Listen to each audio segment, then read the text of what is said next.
요셉 섭리의 통로라는 주제로 함께 말씀을 나누기를 원합니다. 자, 우리가 요셉의 삶을 깊이 있게 살펴보게 되면 요셉의 삶은 정말 아름답게 잘 짜여진 비단과 같은 인생이다라고 역설적으로 이야기를 할 수 있을 거예요. 요셉의 삶을 아름답게 인도하신 그 하나님의 섭리를 우리가 함께 경험해 보기를 원합니다. 자, 요셉의 인생은 그가 입고 있었던 채색 옷에서부터 시작된다라는 사실을 우리가 반드시 명심해야 돼요. 요셉의 아버지가 특별히 그 아들 요셉을 사랑해서 요셉에게 입혀주셨던 이 채색 옷에는 놀라운 상징적인 의미가 담겨져 있습니다. 많은 성도들이 이 요셉의 이야기들을 읽어 내려가면서 이 채색 옷을 그냥 지나가는 경우가 너무나 많다라는 거죠. 참 요셉이 아버지의 사랑을 많이 받았구나. 그래서 저렇게 인생 살아가는데 많은 고난과 풍파가 있어도 요셉은 구김없이 그렇게 살아갔구나. 그냥 이 정도로만 생각한다라는 거죠. 그런데 하나님의 관점에서 바라볼 때에 요셉이 입고 있었던 채색 옷은 반드시 벗겨내셔야만 하는, 잘못된 자아와 잘못된 정체성을 상징하는 그런 옷이었다라는 거죠. 여러분, 이 성경에서 말하는 채색 옷은 이 소매가 내 엄지손가락까지 내려오는 비단 옷을 얘기를 해요. 그러면 이 손을 하나 들 때마다 얼마나 옷이 찰랑거리겠습니까? 생각을 해보세요. 오른손을 들면 오른손이 찰랑, 왼손을 들면 왼손이 하늘하늘.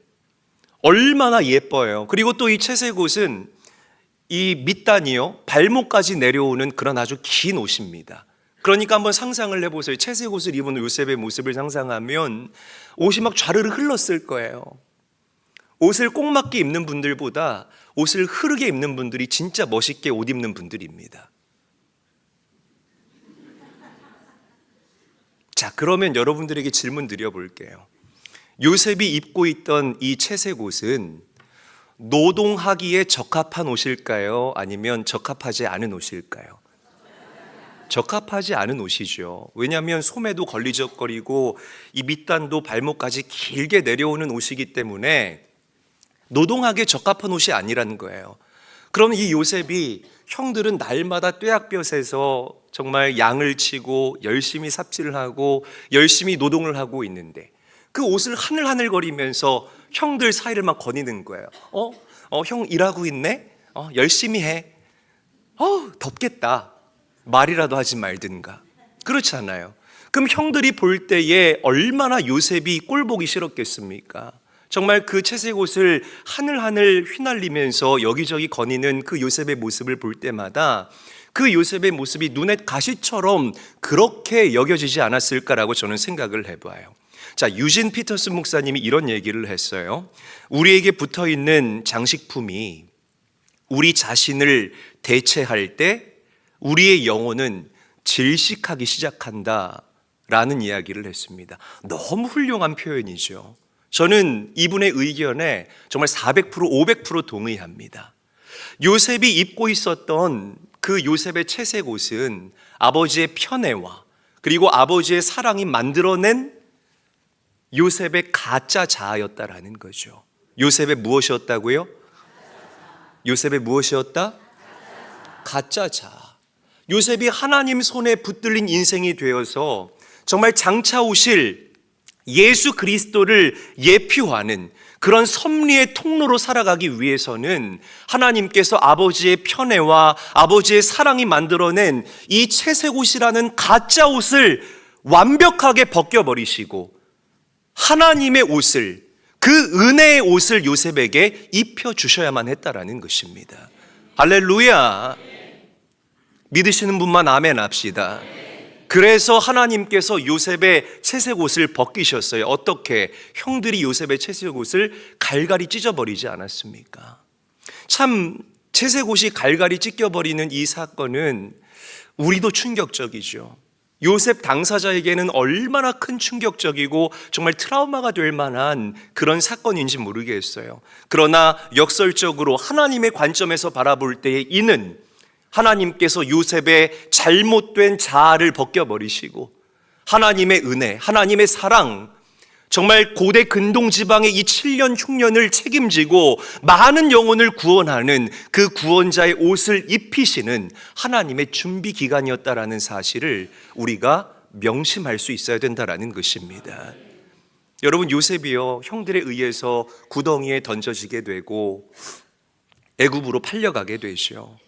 우리가 생각할 때는 이때부터 요셉의 인생에 고난이 시작되었다라고 생각할 수 있을 것입니다. 그런데 성경은 이 요셉의 인생을 놀랍게 역설적으로 설명을 하고 있습니다. 자, 우리 창세기 39장 2절 말씀 우리 한 목소리로 또 큰 소리로 읽어보도록 하겠습니다. 시작. 여호와께서 요셉과 함께 하심으로 그가 형통한 자가 되어 그의 주인 애굽 사람의 집에 있으니. 저를 한번 따라하죠. 그가 형통한 자가 되어. 그가 형통한 자가 되어. 더 크게 한번 따라합니다. 그가 형통한 자가 되어. 그가 형통한 자가 되어. 여러분들은 형통에 대해서 어떻게 생각하세요? 문제 없는 상태, 걱정 없는 상태, 돈 잘 벌고 좋은 집에서 따뜻하게 살고 관계에 어려움도 없고 내 자녀들 다 잘 되는 이런 무흠한 상태를 우리 성도들은, 특히 우리 어르신들은 형통이라고 생각합니다. 근데 그건 여러분들의 생각인 거예요. 성경은 저와 여러분들에게 그렇게 이야기를 하지 않아요. 형통은 히브리어로 짜라크라고 읽고 발음합니다. 벌써 어감부터가 뭔가 좀 멋지지 않나요? 저를 한번 따라할게요. 짜라크. 짜라크 이렇게 하지 말고 좀 강하게 짜라크. 그 얼마나 좋아요. 좀 한 번에 합시다. 우리 다시 한번 짜라크. 그래요. 의미처럼 이 형 짜라크의 의미는, 사전적인 의미는 돌파하다 라는 의미를 가지고 있어요. 강하게 밀고 나가다라는 그런 뜻을 가지고 있다라는 겁니다. 우리는 요셉의 옷이 갈기갈기 찢겨진 이 사건을 보면서, 요셉이 구덩이에 던져진 그 사건을 보면서, 요셉이 애굽의 노예로 팔려간 이 일말의 사건들을 보면서 요셉의 인생의 고난이 시작되었다라고 생각하기 쉽다라는 거죠. 그러나 성경은 요셉이 형통했다라고 역설적으로 바꾸어서 이야기하고 있다라는 사실을 우리 제일교회 성도들이 주목할 수 있어야 된다는 겁니다. 여러분, 무탈하고 무흠한 것이 형통의 본질이 아닙니다. 하나님 손에 붙들려서 강력한 돌파를 이루어내고 강력하게 밀고 나아가는 인생, 이것이 바로 성경이 우리 믿음의 사람들에게 이야기하고 있는 형통의 참 의미라는 사실을 믿으시기를 바랍니다.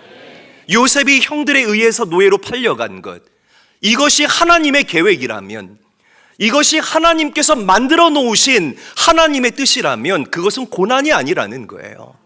믿으시면 아멘 합시다. 형통인 줄로 믿으시기를 바랍니다. 그냥 내가 생각할 때에 지금 당장 어렵고 지금 당장 무언가를 잃어버리고 고난이 아니라는 거예요. 질병도 형통이고, 큰 소리로 아멘 합시다. 가난도 형통이고, 관계의 문제도 형통이고, 영적인 허기짐도 우리가 경험하는 하나님의 형통일 수 있다는 거예요. 왜? 우리가 믿는 하나님은 여러분들을 그 고난과 어려움과 아픔과 가난과 질병이라는 그 구간 가운데에서 주저앉히시는 하나님이 아니라 짜라크, 여러분들을 붙잡으시고 돌파하게 하시는 하나님, 강하게 밀고 나가게 하시는 하나님이심을 우리가 신뢰하기 때문이라는 것입니다. 그 하나님을 우리가 붙잡을 수 있어야 된다는 거예요. 여러분, 그 하나님을 신뢰하십시오. 짜라크. 따라하지 마시고요. 짜라크, 얼마나 멋있어요, 이 어감이. 로마서 8장 28절 말씀, 아주 유명한 말씀이죠. 큰 소리로 읽겠습니다. 시작. 우리가 알거니와 하나님을 사랑하는 자 곧 그의 뜻대로 부르심을 입은 자들에게는 모든 것이 합력하여 선을 이루느니라. 사랑하는 제일교회 성도 여러분, 여러분들에게는 모든 것을 합력하여 선을 이루게 하시는 하나님의 형통이 기다리고 있습니다.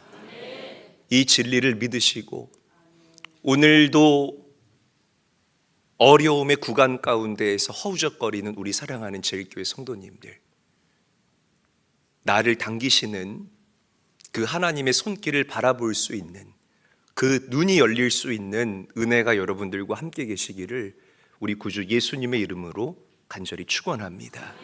옆 사람과 우리 위로하는 마음으로 인사하죠. 당신은 정말 형통한 사람입니다. 인사하겠습니다.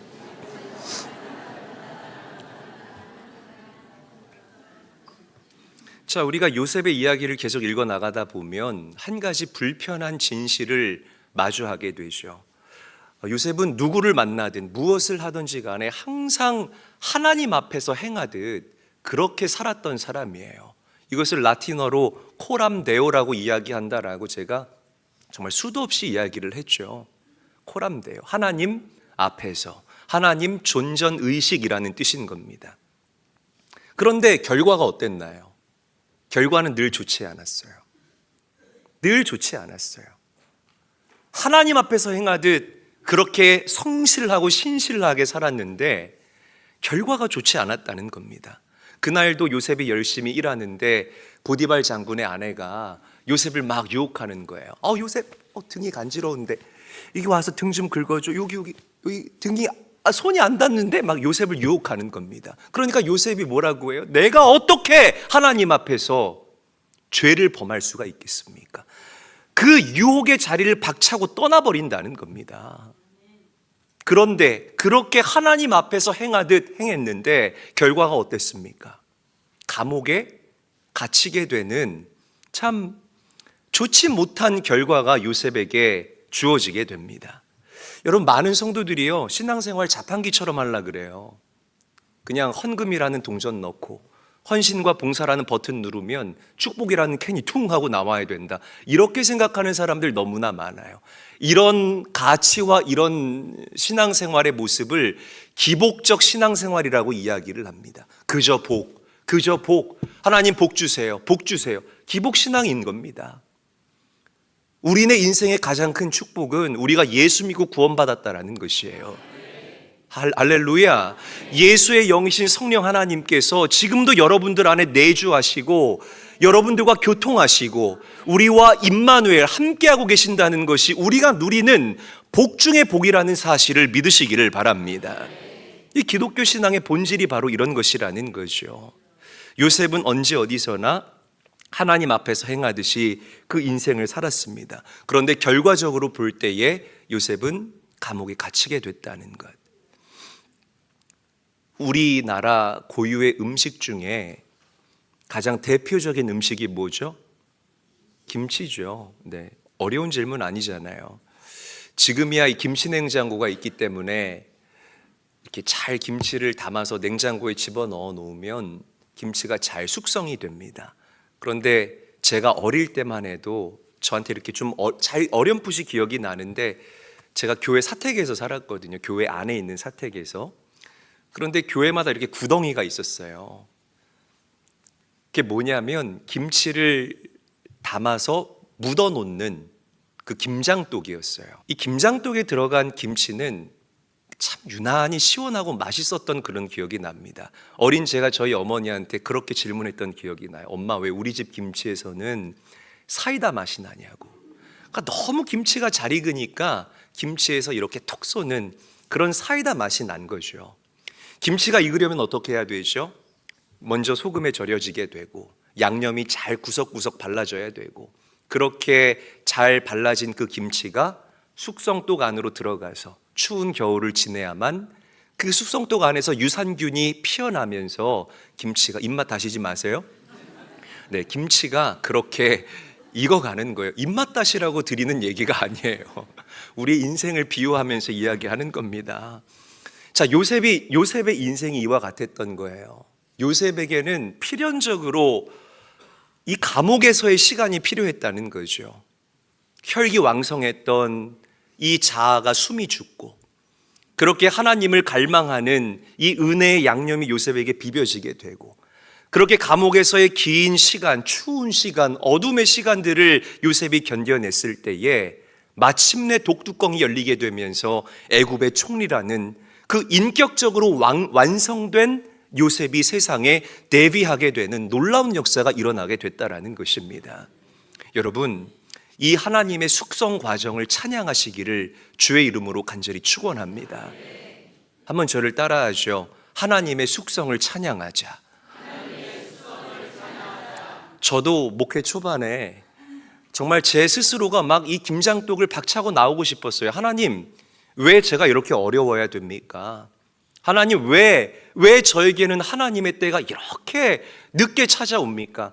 제 스스로가 막 이 동문을 열고 나오고 싶어서 얼마나 하나님께 섭섭한 이야기 많이 했는지 몰라요. 여러분들도 그런 분들이 있을 거예요. 하나님, 제가 이렇게 열심히 신앙생활을 했는데, 하나님, 제가 이렇게 하나님 앞에서 성실하게 살았는데 왜 내 인생은 자꾸만 좋지 못한 곳으로 귀결이 됩니까? 이렇게 하나님께 섭섭한 마음이 있는 분들이 있을지 모르겠어요. 그러나 이 시간이, 이 과정이 여러분들의 인격의 완성을 이루시는 하나님, 여러분들의 영적인 그릇을 더 넓히시고 더 깊이 있게 갖고 가시는 하나님의 숙성의 시간일 수 있음을 깨달으시고, 마침내 하나님께서 그 숙성의 김장독을 열어주시는 그날까지 인내하시고 또 소망을 품으시고 또 인내하시고 또 소망을 품을 수 있는, 할렐루야, 할렐루야, 우리 제일교회 성도들이 되시기를 주님의 이름으로 간절히 축원합니다. 하나님이 때가 되면 정말 사이다보다 시원한 여러분들의 인생을 꺼내가지고 쫙쫙 잘라가지고요, 수육에다가 탁 말아가지고, 오늘 저녁은 수육입니다. 세상 밥상에 여러분들을 대비시키는 기가 막힌 역사가 반드시 일어나게 될 줄로 믿으시기를 바랍니다. 그 숙성의 시간, 여러분들이 견뎌낼 수 있어야 된다는 거죠. 옆 사람과 인사하죠. 숙성의 시간을 찬양합시다. 인사하겠습니다. 자, 마지막 오늘 말씀의 하이라이트예요. 요셉이 총리가 되니까 바로 왕이 꿈꾼 대로 7년 풍년이 먼저 찾아오게 됩니다. 그런데 요셉은 이미 7년 풍년 뒤에 7년 흉년이 찾아올 것을 알고 있었어요. 그래서 양식을 비축하면서 잘 준비를 한다라는 거죠. 그러다가 정말 하나님께서 말씀하신 그대로 7년 흉년이 이 고대 근동지방 전역에 정말 뒤덮치게 됩니다. 그런데 앞서서 양식을 잘 준비했던 요셉에게는 걱정 근심이 없었던 거예요. 많은 사람들이 양식을 구하러, 정말 많은 나라의 사람들이 양식을 구하러 애굽으로 구름처럼 벌떼처럼 몰려들게 되는 그런 기가 막힌 일들이 일어나게 됩니다. 가나안에 살고 있었던 요셉의 형들도 양식을 찾으러 애굽으로 찾아온 거예요. 이보다 더 완벽한 복수국 시나리오가 어디 있어요? 나를 팔아넘기고 내 채색옷을 찢어버렸던 그 형들이 내 앞에 와서 무릎을 꿇고 있네. 그 형제들이 요셉 앞에 엎드렸을 때 요셉이, 형님들 저 너무 신납니다 하면서 손가락 하나 딸깍하면 이 형제들의 목숨이 날아갈 수 있는 그런 상황 가운데에서 요셉은 기가 막힌 하나님의 은혜와 섭리를 고백한다는 거죠. 그게 바로 오늘 여러분들이 읽었던 창세기 50장 20절 말씀이에요. 함께 한번 읽어보도록 하겠습니다. 시작. 당신들은 나를 해하려 하였으나 하나님은 그것을 선으로 바꾸사 오늘과 같이 많은 백성의 생명을 구원하게 하시려 하셨나니. 아멘. 한번 저를 따라하겠습니다. 선으로 바꾸사. 선으로 바꾸사. 굉장히 중요한 표현이에요. 오늘 말씀의 하이라이트입니다. 선으로 바꾸사. 히브리어로 하샤브라고 읽고 발음합니다. 직조하다라는 뜻이에요. 직조하다. 그리고 기획하다라는 뜻을 가지고 있습니다. 다시 강조할게요. 선으로 바꾸사라는 이 의미는 원어적인 의미로 풀어내면 직조하다, 그리고 기획하다라는 의미를 가지고 있다라는 거죠. 우리가 이렇게 생각해 볼 수 있어요. 요셉 전체 인생을 우리가 통전적으로 바라보게 되면 이는 틀림없는 하나님의 직조이고 하나님의 기획이었음을 우리가 부정할 수 없을 거라는 거죠. 자, 이렇게 한번 생각해 봅시다. 요셉의 형들이 요셉의 채색옷을 찢고 요셉을 구덩이로 밀어넣고 요셉을 애굽의 노예로 팔았을 때에 그 형들이 사용했던 실, 그 형들이 사용했던 실은 증오의 실이었습니다. 좋지 못한 실이었죠. 잘 들으셔야 돼요. 보디발 장군의 아내가 요셉에게 억울한 누명을 썼을 때에 보디발 장군의 아내가 사용한 그 실은 음란과 거짓의 실을 사용했다라는 거예요. 좋지 못한 실이에요. 그 사람들이 사용했던 실 가닥가닥을 볼 때 이건 참 좋지 못한 그런 실입니다. 술 맡은 간원장이 요셉과의 약속을 잊어버렸잖아요. 이 술 맡은 관원장이 사용했던 실은 무관심이라는 실이었다라는 거죠. 좋지 못한 실이었다라는 겁니다. 그러나 우리가 믿는 하나님은 그 모든 실들을 선으로 바꾸사, 하샤브, 직조하사 요셉의 인생을 구원하시는 완벽한 비단으로 만들어내신 줄로 믿으시기를 바랍니다. 여러분, 하나님께서는 여러분들의 인생을 비단같이 직조하시는 하나님이에요. 건강의 어려움이라는 그 실들, 재정적 어려움이라는 그 실들, 영적인 허기라는 그 실들, 개개인으로 봤을 때는 다 좋지 못한 실들이지만 하나님께서는 그것 한 가닥 한 가닥을 붙잡으셔서 선으로 바꾸시는 하나님, 직조하시는 하나님, 우리의 인생 가운데 하나님의 아름다운 구원, 하나님의 역사, 하나님의 은혜라는 놀라운 비단을 선물하시는 하나님이라는 사실을 믿으시기를 바랍니다. 이 하나님을 찬양하십시오. 예수님의 삶도 그렇잖아요. 그분의 십자가를 묵상해 보세요. 사람들이 예수를 못 박아라, 예수를 십자가에 못 박아라, 예수를 십자가에 못 박아라 라고 외쳤을 때에 사람들이 사용했던 그 분노와 증오의 실을 하나님께서는 선으로 바꾸사, 직조하사 온 인류를 구원하시는 기가 막힌 하나님 나라의 비단으로 풀어내신 줄로 믿으시기를 바랍니다. 선으로 바꾸사의 이 의미를, 이 직조의 의미를 여러분들이 명심할 수 있어야 됩니다. 지금 당장 나에게 해롭게 느껴지는 그 일들, 지금 당장 나의 마음을 철렁 내려앉게 만드는 그 일들, 다 쓸모없는 일이 아니라 여러분들을 직조하시는 하나님의 과정임을 신뢰하시기를 우리 구주 예수님의 이름으로 간절히 축원합니다.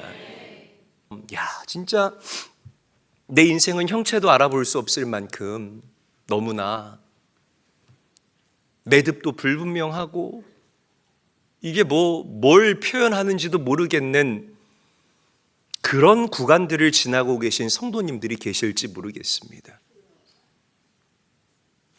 그런 분들이 계시다면 여러분들의 삶을 비단처럼 직조하시는 그 하나님의 손길을 오늘 바라볼 수 있게 되시는 그 눈이 열리시길 주님의 이름으로 간절히 축원합니다. 오늘도 우리가 해야 될 일은 내가 하나님 손에 붙들리는 것이에요. 믿으시면 아멘 합시다. 내가 하나님 손에 붙들리는 것, 그분 손에 붙들려서 기가 막힌 인도를 받아내는 것, 그게 우리 제일교회 성도들이 해야 될 일이다라고 저는 여러분들에게 말씀드리고 싶습니다. 마지막 때입니다. 정말 많은 교회들이 무너져 내리고 있고 많은 목회자들이 쓰러지고 있고 많은 성도들이 빛을 잃어가고 있는 이 마지막 때에 저는 다시 한번 여러분들을 도전하고 축복합니다. 여러분들의 영안이 열리시기를 주님의 이름으로 간절히 축원합니다. 그래서 늘 여러분들 가까이에서 여러분들을 기획하시고 여러분들을 직조하시기를 원하시는 그 하나님을 바라보시고 그분 손에 붙들린 요셉과 같은 인생들이 다 되시기를 우리 구주 예수님의 이름으로 간절히 축원합니다.